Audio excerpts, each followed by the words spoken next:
Hello दोस्तों, आज मैं संविधान के महत्वपूर्ण भाग और उस भाग में कौन कौन सा अनुच्छेद है उसके बारे में हम लोग जानकारी प्राप्त करेंगे और याद करने का प्रयास करेंगे। तो आइए बिना देर किए हुए मैं शुरुआत करता हूँ इस लेक्चर को। दोस्तों, हमारे जो संविधान है, संविधान जो पूरी तरह से बनकर तैयार हुई थी आपका 26 नवंबर 1949 को। कब तैयार हुआ था? 26 नवंबर 1949 को ये पूरी तरह से बनकर तैयार हो गया था। लेकिन संविधान जो है लागू हुई थी आपका 26 जनवरी 1950 ईस्वी को। ठीक है, तो जब 26 जनवरी 1950 को लागू हुई थी तो इस समय के संविधान को कहा जाता है मूल संविधान। क्या कहा जाता है दोस्तों? मूल संविधान। तो अगर हम मूल संविधान की बात करें, यानी जिस समय संविधान लागू हुई थी उस समय संविधान में कितने भाग थे, कितने अनुसूची थे और कितने अनुच्छेद थे, ये क्वेश्चन बार बार पूछा जाता है। ठीक है, तो मूल संविधान में बात करें दोस्तों तो मूल संविधान में टोटल 22 भाग थे, है ना, और 8 अनुसूचियां थी और 395 अनुच्छेद थे। ये एकदम ठीक से है, ये बदलने वाला नहीं है और ये हमेशा याद रखेंगे कि मूल संविधान में कुल कितने भाग थे, 22 भाग। कितने अनुसूची थे? तो 8 अनुसूची थे। कितने अनुच्छेद थे? तो 395 अनुच्छेद थे। ठीक है, अगर हम बात करें तो ये मूल संविधान है, यानी सबसे पहला वाला संविधान। बाद में संविधान में समय समय पर संशोधन किया जाता रहा, जिसमें से कई भाग को जोड़ दिया गया तो कई भाग को हटा भी दिया गया। यानी संविधान के कुछ भागों को जो उसमें लगता था कि कुछ उसमें ऐड किया जाए तो उसमें जोड़ा जाता है संशोधन करके, और जिससे कुछ वैसा लगता है जिससे कि हमारे देश के हित में नहीं है तो उसे हटाया भी जाता है। तो इसमें क्या किया गया कि संविधान में संशोधन करके कुछ भागों को जोड़ा गया। तो वर्तमान में जो है संविधान में 22 भाग से 25 भाग हो गया। ठीक है, अनुसूची की बात करें तो मूल संविधान में 8 अनुसूची थे, वर्तमान में 12 अनुसूचियां हो गई है। और ये अनुच्छेद अगर बात करें तो 395 अनुच्छेद मूल रूप से था, लेकिन बाद में संविधान में संशोधन कर करके कई अनुच्छेदों को जोड़ा गया और अभी 470 अनुच्छेद लगभग हो चुके हैं। ठीक है, और इसकी संख्या बढ़ती भी जाएगी। ठीक है, तो इस चैप्टर में हम लोग जो चर्चा करेंगे दोस्तों, मुख्य रूप से किसके बारे में चर्चा करेंगे? तो भाग के बारे में। किसके बारे में चर्चा करेंगे? भाग के बारे में चर्चा करेंगे। 22 भाग, अर्थात वर्तमान में अगर देखा जाए तो वर्तमान ये 25 भाग के बारे में हम लोग अभी जानकारी प्राप्त करेंगे। इससे कई बार क्वेश्चन डायरेक्ट पूछा जा सकता है, अब पूछा भी गया है। तो देखिए, हम लोग शुरुआत करते हैं भाग 1 से। कहाँ से शुरू करते हैं दोस्तों? भाग 1 से शुरू करते हैं। भाग 1 में दिया गया संघ और उसका राज्य क्षेत्र। संघ और उसका क्षेत्र यानी संघ और केंद्र शासित प्रदेश के बारे में चर्चा किया गया है। भाग 1 में कौन कौन से अनुच्छेद आते हैं? तो 1 से 4 तक में। मैं इसके बाद हो सकता है कि अनुसूची के बारे में हम लोग ये वीडियो लेकर आएंगे, और जो आप देखे थे कि मूल संविधान में 12 अनुसूची और बाद में 8 अनुसूची बनी थी, वो 12 अनुसूची में क्या क्या चीज दिया गया है उसके बारे में हम लोग अलग से वीडियो बनाएंगे। अभी सिर्फ और सिर्फ भाग और उस भाग के अंतर्गत कौन कौन सा अनुच्छेद आते हैं उसके बारे में चर्चा करेंगे। फिर बाद में हम लोग अनुच्छेद के बारे में भी चर्चा करेंगे बारीकी से। ठीक है, तो आप लगातार बने रहेंगे हमारे साथ, और अगर ये लेक्चर आपको समझ में आता हो तो हमारे चैनल को सब्सक्राइब भी कर दें और लाइक भी करें, अपने दोस्तों को शेयर भी करें। ठीक है, अब प्यारे प्यारे से कमेंट करना बिल्कुल ना भूलें, क्योंकि आपके कमेंट से हमें मनोबल मिलती है। ठीक है, तो फिर अगला वीडियो बनाने के लिए मैं प्रेरित होता हूँ। ठीक है, मैं आपके कमेंट का इंतजार करूँगा। आइए देखते हैं। तो कहता है भाग 1 में क्या है? तो संघ और उसके राज्य क्षेत्र। आपको पता होगा कि हमारे भारत देश में कुल अभी वर्तमान में 28 राज्य हैं और 8 केंद्र शासित प्रदेश हैं। ये सब की चर्चा कहाँ किया गया है? भाग 1 में किया गया है। कौन से अनुच्छेद में? अनुच्छेद 1 से 4 के अंतर्गत किया गया है। दूसरा भाग में क्या है दोस्तों? भाग 2 में, भाग 2 में नागरिकता से संबंधित प्रावधान है। भाग 2 में किससे संबंधित है? नागरिकता से संबंधित। अगर हम विदेशी स्रोत की बात करें तो आपको पता होगा कि हमारे संविधान में कई विदेशी स्रोत से भी हमारे संविधान में इंक्लूड किया गया है कुछ कुछ बेसिक चीज। जैसे नागरिकता से संबंधित जितने भी प्रावधान है सब हमारा ब्रिटेन से प्राप्त किया गया है। कहाँ से किया गया है?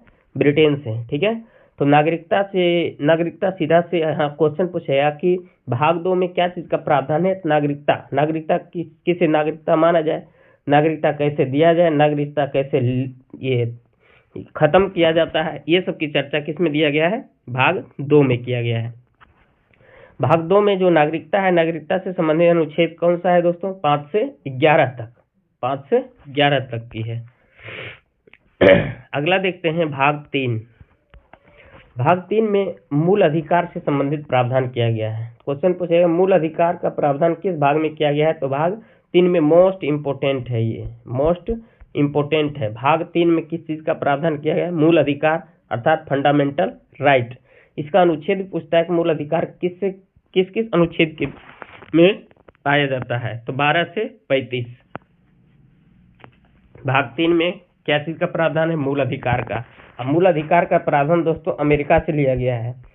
आप लोग अगर प्यारे प्यारे कमेंट लगातार करते रहेंगे तो मैं फिर एक अलग से वीडियो, छोटा सा वीडियो, विदेशी स्रोत की वीडियो भी मैं बनाऊंगा, ठीक है, आपको बिल्कुल याद हो जाएगा। अभी हम कुछ कुछ को याद करेंगे, फिर आपको रिपीट भी करेंगे ताकि आपको पूरी तरह से याद हो जाए। भाग 4 में है दोस्तों राज्य के नीति निर्देशक तत्व, जिसको हम लोग कहते हैं डीपीएसपी। इसे आयरलैंड के संविधान से लिया गया है। थोड़ा थोड़ा आप लोग अभी भी सुन लें, और अलग से जब मैं लेक्चर बनाऊंगा तो वहाँ भी आपको याद कराएंगे इस तरह से, जो कि आप भूलेंगे नहीं, ठीक है। तो राज्य के नीति निर्देशक तत्व का जो चर्चा है किस किस अनुच्छेद में है, तो अनुच्छेद 36 से लेकर अनुच्छेद 51 तक के बीच है, ठीक है, अनुच्छेद 36 से अनुच्छेद 51 तक में। अगला है दोस्तों कि 4 का ए में क्या क्या है, तो 4 का ए में है आपका मूल कर्तव्य। अब देखिए, अभी एक तो आपने देखा भाग 1, भाग 2, भाग 3, भाग 4 देखा। अब 4 के बाद क्या आना चाहिए था, 5 आना चाहिए था, लेकिन ये ए क्यों आ गया, ए इसलिए आ गया दोस्तों क्योंकि यही जो मूल संविधान में शामिल नहीं था, मूल कर्तव्य हमारे मूल संविधान में शामिल नहीं था, तभी तो 22 से 25 हुई है, ठीक है। तो इसे संविधान संशोधन के द्वारा जोड़ा गया है। कौन सी संविधान संशोधन, तो 42वां संविधान संशोधन 1976 के द्वारा जोड़ा गया है। एक समिति थे सरदार स्वर्ण सिंह समिति, कौन था दोस्तों, सरदार स्वर्ण सिंह समिति। इसके सिफारिश पर मूल कर्तव्य को जोड़ा गया, और ये रूस से लिया गया अर्थात सोवियत संघ से लिया गया है। तो फिर से याद करेंगे, एक बार रिकॉल करेंगे हम एक से। भाग 1 में क्या है, संघ और राज्य क्षेत्र। भाग 2 में क्या है, नागरिकता। भाग 3 में मूल अधिकार। अब भाग 4 में डीपीएसपी अर्थात राज्य के नीति निर्देशक तत्व। उसके बाद संविधान में संशोधन किया गया। कौन सा संशोधन दोस्तों, 42वां संविधान संशोधन 1976 में हुआ है, जिसके तहत कौन सा भाग जोड़ा गया, भाग 4 का ए, या हिंदी में कहें तो 4 का को हो जाएगा, ठीक है। और इसमें क्या चीज का प्रावधान किया गया है, मूल कर्तव्य का प्रावधान किया गया है। इस समय प्रधानमंत्री थे हमारे इंदिरा गांधी जी। कौन थे, इंदिरा गांधी जी। मूल कर्तव्य जो उस 1976 में जोड़ा गया दोस्तों, वो 10 को जोड़ा गया। कितने मूल कर्तव्य जोड़े गए, 10। फिर 11वां मूल कर्तव्य भी जोड़ा गया था अटल बिहारी वाजपेयी के समय में 2003 में संविधान संशोधन करने के बाद, ठीक है। तो याद रख लेंगे आप कि भाग के 4 ए में क्या है, मूल कर्तव्य। आइए उससे जो अनुच्छेद कौन सा है दोस्तों, अनुच्छेद 51 के को है, ये भी ध्यान रखेंगे कि 51 तक में तो डीपीएसपी है, लेकिन 51 के ए या 51 के को में क्या है, आपका मूल कर्तव्य। जितना आपको बताया यहाँ लिखा हुआ है। संविधान के भाग 4 के में मौलिक कर्तव्य। उद्देश्य क्यों किया गया है, नागरिकों के दैनिक नैतिक दायित्व के बारे में, नहीं कि आपका राज्य की तो कुछ उद्देश्य है, नीति निर्देशक तत्व हैं जैसे राज्य के लिए है, उसी ढंग से कहा गया कि नागरिक के भी कोई आपका दायित्व बनता है देश के प्रति, और परिभाषित करने के लिए नागरिक को देशभक्ति की भावना को बढ़ाने के लिए ये अनुच्छेद 51 के ए में जोड़ा गया है। शामिल किया गया संविधान का पालन हो, राष्ट्रीय ध्वज और राष्ट्रीय गान का सम्मान हो, देश की एकता और अखंडता की रक्षा हो, पर्यावरण की सुरक्षा हो, ये सब के बारे में किया गया। कब जोड़ा गया, 42वां संविधान संशोधन 1976। किसके सिफारिश पर, सरदार स्वर्ण सिंह के सिफारिश पर ये मूल कर्तव्य जोड़ा गया, जो कि संविधान के भाग के 4 के ए में शामिल है। अगला है दोस्तों भाग 5। कौन सा है, भाग 5। इसमें संघ सरकार की बात की गई है ना, संघ सरकार की बात की गई है, जो अनुच्छेद 52 से लेकर 151 तक में वर्णन किया गया है। 52 से लेकर 151 तक। इसी के अंतर्गत संघ सरकार के अंतर्गत कौन कौन आ जाएगा? संघ सरकार के अंतर्गत इसी के अंतर्गत हम लोग संसद के बारे में पढ़ेंगे, राष्ट्रपति के बारे में पढ़ेंगे, उपराष्ट्रपति के बारे में पढ़ेंगे। ये सब की जो चर्चा किया गया है वो भाग 5 में किया गया है, 52 से लेकर 151 तक में। अगला है दोस्तों संघ हो गया, तो अब राज्य सरकार आ जाएगी। ठीक है, संघ के बाद कौन सा सरकार? राज्य सरकार आ जाएगा। राज्य सरकार 152 से 237, 152 से 237 ये राज्य सरकार के अंतर्गत हम लोग राज्यपाल के बारे में पढ़ेंगे, विधान परिषद के बारे में पढ़ेंगे, विधानसभा के बारे में पढ़ेंगे, ये सब के बारे में चर्चा। राज्य विधानमंडल क्या होता है, ये सब की चर्चा भाग 6 में राज्य सरकार के बारे में चर्चा किया गया है। 7वां जो भाग था दोस्तों इसे निरस्त कर दिया गया। 7वें भाग को क्या कर दिया गया है? निरस्त कर दिया गया है। ठीक है, इसलिए इस पर जोर नहीं देना है। भाग 8 को देखते हैं। भाग 8 में क्या है? संघ शासित क्षेत्र है। भाग 8 में क्या है? संघ शासित क्षेत्र है। संघ शासित क्षेत्र कहने का मतलब हुआ यूनियन टेरिटरी की बात किया गया है। यूनियन टेरिटरी की बात किया गया जो 239 से 252 तक है। 239 तक माफ करेंगे, 239 से 242 तक में है। ठीक है, ये आपका केंद्र शासित प्रदेश के बारे में। फिर देखेंगे, अब देखिए फिर से अगर रिकॉल करना चाहे दोस्तों, अगर आप ऐड करना चाहें तो देखिए फिर से एक बार 1 2 3 4 और 4 का एक साथ याद करने का प्रयास कीजिए। एक में क्या था? संघ और क्षेत्र, संघ और उसका राज्य क्षेत्र। दूसरा में क्या था? नागरिकता। पहले सर देश की बात किया, संघ की बात, संघ और राज्य क्षेत्र। फिर देखा गया नागरिकता। अब नागरिक क्या कहेगा? कुछ उसका अधिकार होगा। वो अधिकार किस में मिलेगा? मूल अधिकार, है ना, यानी फंडामेंटल राइट। भाग 3 में है। भाग 4 में क्या है कि राज्य के भी कोई उद्देश्य होना चाहिए, राज्य के भी कोई आपका दायित्व होना चाहिए, जिसको कहते हैं हम लोग DPSP, राज्य के नीति निर्देशक तत्व। फिर सरदार स्वर्ण सिंह के सिफारिश पर 42वां संविधान संशोधन 1976 के तहत भाग 4 के ए जोड़ा गया, जो कहा गया मूल कर्तव्य यानी फंडामेंटल ड्यूटी। ये नागरिकों के लिए दिया गया, देशभक्ति की भावना बढ़ाने के लिए जोड़ा गया। अब देखिए 5 से देखते हैं। अगर हम भाग 5 से देखें तो भाग 5 में पहला क्या है? संघ सरकार की बात किया गया है। 6 में क्या है? राज्य सरकार की बात किया गया है। 7 में क्या था? केंद्र शासित प्रदेश की बात किया गया है ना, यूटी के बारे में। और उसके बाद में 8 में क्या है ना, 7 में संघ शासित प्रदेश है, संघ शासित क्षेत्र। 8 में पंचायत है। अब पंचायत के बाद ही आपका आ जाएगा 9 में क्या आ जाएगा? आपका नगर पंचायत आ जाएगा, है ना। ये 9 में पंचायत हो जाएगा, है ना। 7 तो निरस्त था, माफ करेंगे दोस्तों, 7 निरस्त था। 8 में आपका क्या था? ये 8 में संशासित प्रदेश। 8 में क्या था? संशासित प्रदेश। 8 में संशासित प्रदेश और 9 में पंचायत। अब फिर से संशोधन होगा और 9 के ए आएगा, जो कहलाएगा आपका नगर पंचायत। ठीक है, तो संशासित क्षेत्र में 239 से 242 पंचायत।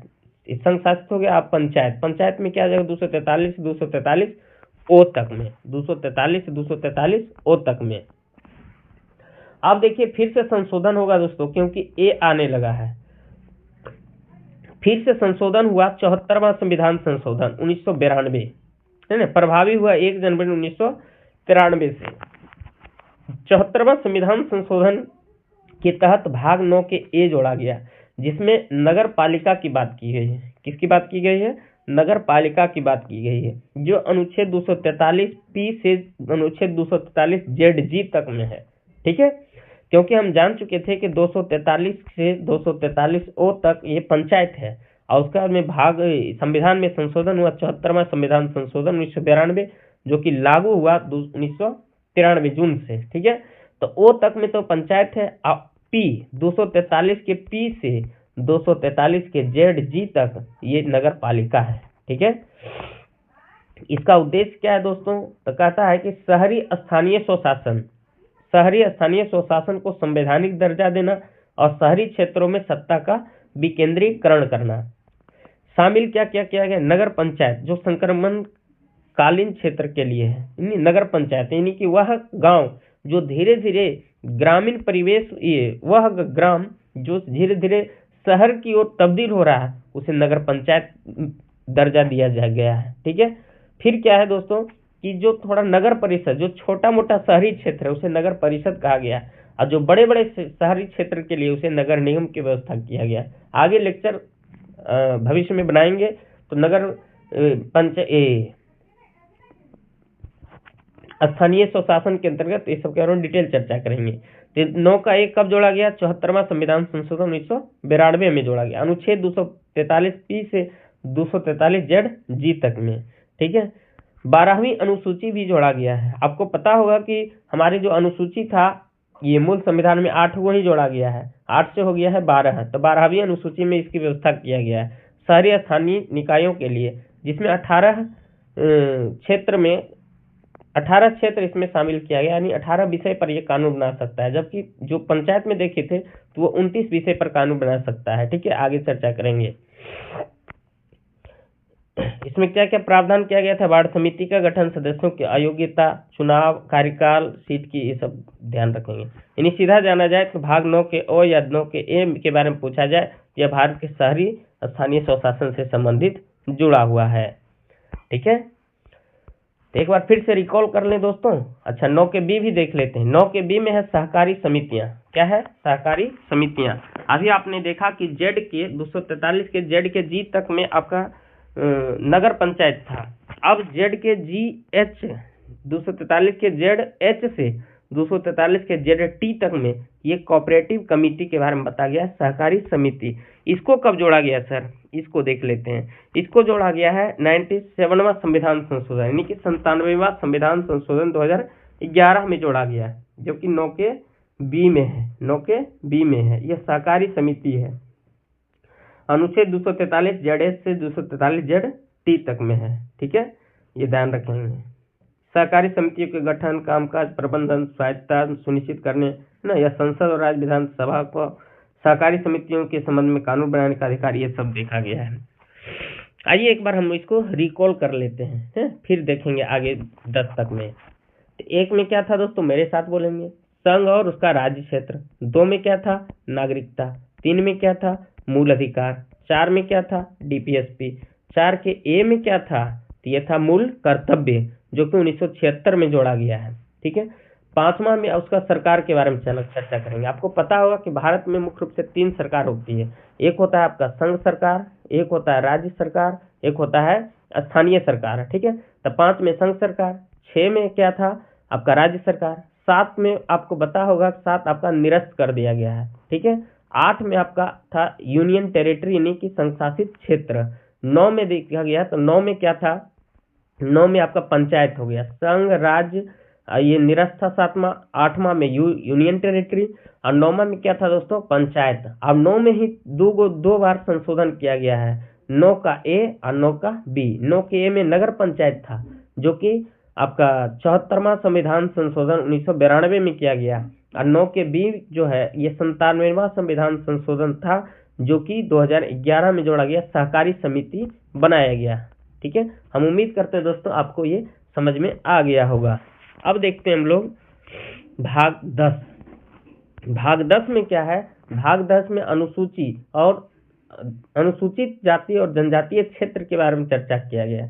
अनुसूचित जाति, अनुसूचित जनजातीय क्षेत्र के बारे में 244 से लेकर 244 ए तक में ये शामिल है। ठीक है, 11 की बात करें तो 11 क्या है? 1 और 1 11 है ना। संघ और राज्य के बीच संबंध, यह संबंध को दर्शाता है कि संघ सरकार और राज्य सरकार के बीच में कैसा रिलेशन होना चाहिए। ये किस अनुच्छेद में, 21 भाग में स्थित है दोस्तों? तो भाग 11 में है, 245 से लेकर 263 के बीच। क्योंकि आपको पता है कि हमारा जो देश है ये आपका विकेंद्रीकरण किया गया है। संघ की कुछ पावर संघ को है तो कुछ पावर राज्य को है, तो इसके बीच में संघ और राज्य के बीच में विवाद कम से कम हो, जिसके लिए हम अलग से भाग डाल दिया गया है। इसमें भाग 11 जो दिया गया संघ और राज्य के बीच संबंध को बताता है। ये 245 से 263 के बीच में कई प्रकार के प्रावधान किए गए हैं। 11 में हो गया आपका ये। 12 में क्या है दोस्तों? 12 में रुपया पैसा से संबंधित है, वित्त, संपत्ति, संविदाएं और वाद से संबंधित है, जो 264 से 300 ए तक में है। 264 से 300 ए तक में है। ठीक है, 301 के बारे में आपको पता होगा कि संपत्ति का अधिकार था, है ना, जो कि पहले मूल अधिकार था, वो 44वां संविधान संशोधन के तहत इसे हटा दिया गया है, मूल अधिकार से विधिक अधिकार बना दिया गया है। अगला है दोस्तों भाग 13। क्या है? भाग 13 व्यापार वाणिज्य समागम। व्यापार वाणिज्य समागम 301 से 307। देखिए आपको हमने 9 के बी तक रिकॉल किया, अब इसको रिलेट करने का प्रयास करते हैं। 10 में देखा जाए, भाग 10 में, भाग 10 में क्या था दोस्तों? तो भाग 10 में आपका था एससी और एसटी के बारे में, एससी और एसटी के बारे में। भाग 11 में संबंध को दर्शाया गया कि राज्य और संघ और राज्य झगड़ा ना करे, है ना, संबंध। अब 12 में रुपया पैसा, ये 11 था, माफ करेंगे, ये इरेज हो जाओ, ये नहीं है भाग 11। भाग 12 में क्या था? वित्त संपत्ति के बारे में था। अब रुपया पैसा आएगा तब लोग क्या करेगा? व्यापार करेगा। तो भाग 13 में है व्यापार से संबंधित, व्यापार वाणिज्य और समागम से संबंधित 301 के 1 से 307 तक में। अगला है दोस्तों भाग 4।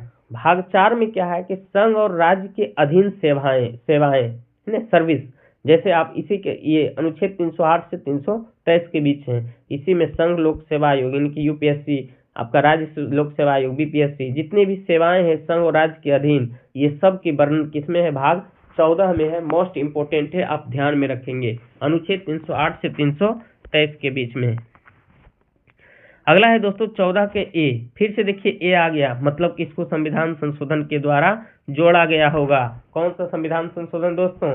42वां संविधान संशोधन 1976 के तरह जोड़ा गया। न्यायाधिकरण, इन कुछ ट्रिब्यूनल बनाया गया जो 323 के ए से 323 के बी में स्थित है। ठीक है, तो 14 के ए कब जोड़ा गया? 42वां संविधान संशोधन 1976 के तहत। 323 के ए में क्या है?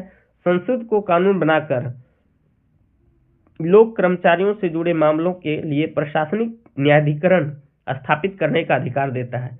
323 के बी में क्या है? यह अन्य मामले जैसे कि कर, विदेशी मुद्रा, औद्योगिक विवाद, भूमि सुधार के लिए न्यायाधिकरण की स्थापना की अनुमति देता है। यानी कि ये कोई भी चीज से का विवाद हो जाए, कोई विशेष मामला हो जाए, तो इसके लिए ये गठन किया गया, न्यायाधिकरण की व्यवस्था किया गया है। ये न्यायाधिकरण की व्यवस्था 14 के ए में है। 15 मोस्ट इंपोर्टेंट, अनुच्छेद 15 मोस्ट इंपोर्टेंट निर्वाचन। 15 में किससे संबंधित है दोस्तों? निर्वाचन से संबंधित है, जो 324 से 329 ए के बीच में स्थित है। ठीक है, ये निर्वाचन से संबंधित है, यानी चुनाव किस प्रक्रिया के द्वारा हो, कैसे हो, ये सब की चर्चा अनुच्छेद 15 में किया गया है। ठीक है, तो निर्वाचन आपका 15 हो जाएगा। 16 में क्या है दोस्तों? भाग 16 में कुछ वर्गों से संबंधित विशेष उपबंध। स्पेशल अगर एससी एसटी की बात करेगा तब हो जाएगा भाग 10 हो जाएगा दोस्तों। लेकिन कुछ वर्ग से संबंधित विशेष प्रावधान, यानी कि इसमें कोई भी आ सकता है ना, एंग्लो इंडियन, एससी एसटी सब के लिए है। ये 330 से 342 के बीच स्थित है, ये 16 में है। 17 राज्य भाषा। 17 में क्या है दोस्तों? राज्य भाषा। भाग 17 में राजभाषा 343 से 351 के बीच है। आपको पता है कि हमारे संविधान में कुल कितने भाषाएं हैं? मूल संविधान में 14 भाषाओं को शामिल किया गया था, वर्तमान में हमारे बीच 22 भाषाओं का समाहित किया गया है। बाद में संविधान संशोधन के तहत ये सब जोड़ा गया है। राजभाषा से संबंधित प्रावधान भाग 17 में है, 343 से 351 के बीच। भाग 18 की बात करें दोस्तों, ये आपात उपबंध से संबंधित है, जो कि 352 से 360 के बीच, 352 से 360 के बीच है आपात उपबंध। भाग 9 में विविध से संबंधित है, ज्यादा इंपोर्टेंट नहीं, 361 से 367 के बीच है। भाग 20 मोस्ट इंपोर्टेंट संविधान संशोधन 368, एक ही अनुच्छेद में है। संविधान संशोधन की व्यवस्था किस भाग में है? भाग 20 में है। किस अनुच्छेद में है? 368 में है। ठीक है, अगला है दोस्तों 21वां में क्या है? अस्थायी संक्रमणकालीन विशेष उपबंध 369 से 392। इसमें क्या है दोस्तों? अस्थायी रूप से किसी चीज का प्रावधान किया गया। जैसे आप पढ़े होंगे 370, आर्टिकल 370 जो कि जम्मू कश्मीर से संबंधित था। ठीक है, जो कि हमारे भाजपा सरकार के द्वारा 2019 में 370 को हटा दिया गया, क्योंकि ये अस्थायी और संक्रमणकालीन व्यवस्था था इसमें। भाग 21। भाग 22 में क्या है? संक्षिप्त नाम प्रारंभ, हिंदी, पाठ और निरसन, यानी संक्षिप्त नाम किसी का है, ये किस ढंग से प्रावधान है, ये भाग 22 में किया गया है। खत्म हो गया ये अनुच्छेद 393 से 395। तो देखिए दोस्तों, एक बार मैं फिर से सिर्फ बोलकर एक बार मैं बताना चाहता हूं, ठीक है। जैसे आपको पता होगा भाग 1, भाग क्या था दोस्तों, भाग एक में क्या था, संघ और उसका क्षेत्र। 2 में क्या था, नागरिकता। 3 में क्या था, मौलिक अधिकार। 4 में क्या था, 4 में था DPSP, यानी कि नीति निर्देशक तत्व। फिर संशोधन करना शुरू हो गया तो बना 4 के ए में क्या था, मूल कर्तव्य यानी फंडामेंटल ड्यूटी। फिर देखेंगे दोस्तों भाग 5 में क्या था, सरकार की बात आ गई थी, संघ सरकार। 6 में क्या था, राज्य सरकार। 7 क्या था, निरसन किया गया था। 8 में क्या था, 8 में राज्य तक हो गया, तब क्या आएगा दोस्तों, यूनियन टेरिटरी। 9 में क्या था दोस्तों, 9 में आपका था पंचायत। 9 में क्या था, पंचायत। फिर 9 में 2 संशोधन हुई थी। 9 में कितने संशोधन हुई थी, 2 संशोधन हुई थी। 9 का ए में था आपका नगर पंचायत। 9 के बी में क्या था दोस्तों, 9 के बी में था सहकारी। फिर 10 में देखेंगे तो SC और ST। अब आगे देख लेते हैं, SC और ST था आपका किसमें, 10 में। 11 में संबंध की बात किया गया था, किसके किसके बीच, संघ और राज्य के बीच संबंध था। 12 में रुपया पैसा से संबंधित था, यानी बीच संपत्ति संविदा के बारे में। 13 में बात करें अगर, तो भाग 13 में आपका व्यापार वाणिज्य से संबंधित था। भाग 14 में देखा जाए तो अधीन सेवाएं थी, संघ और राज्य के बीच में सेवाएं। 14 के ए में देखा जाए तो 14 के ए में आपका ज्यादा इम्पोर्टेंट ये नहीं था। 14 के ए में न्यायाधिकरण की व्यवस्था थी, है ना। 15 में बात किया जाए दोस्तों तो 15 में निर्वाचन से संबंधित था। 16 में आपका कुछ विशेष वर्गों से संबंधित प्रावधान था। 17 में राजभाषा। 18 में आपात उपबंध। 19 में क्या था, संक्रमणशील वाला व्यवस्था था। अब 20 में संक्षिप्त नाम, 20 में संशोधन था, संविधान संशोधन। 21 में आपका संक्षिप्त नाम था, ठीक है। अब 22 में आपका अन्य व्यवस्था की गई थी, ये भी 22 में अगर देखा जाए तो देख लेते हैं थोड़ा सा 22 वाला क्या था। 22 में संक्षिप्त नाम वाला था, 21 में संक्रमणशील था, ठीक है। इस प्रकार आपका ये भाग वाला चैप्टर समाप्त हो जाती है। आपका अपने प्यारे प्यारे कमेंट लिखेंगे ताकि मैं अगले वीडियो लाने के लिए मैं ज़्यादा प्रोत्साहित हो सकूं, ठीक है। जय हिंद, जय भारत।